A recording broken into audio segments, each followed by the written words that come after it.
Hello, in this video we will discuss about the natural sources of the vitamin D.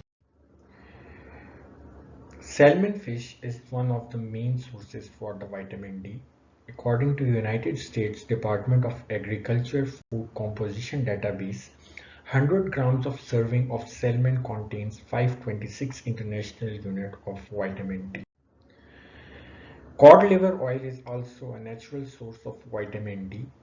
In addition, cod liver oil is rich in omega-3 fatty acids. It has been used for many years to treat vitamin D deficiency. Egg yolk is also a natural source of vitamin D. The yolk from one large egg contains 37 international units of vitamin D.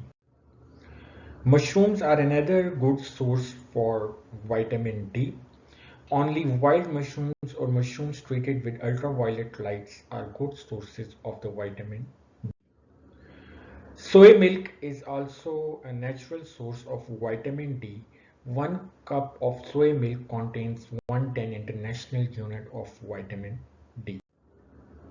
Orange juice is also another good source of vitamin D. 1 glass of orange juice with breakfast can start your day with up to 100 international units of vitamin D.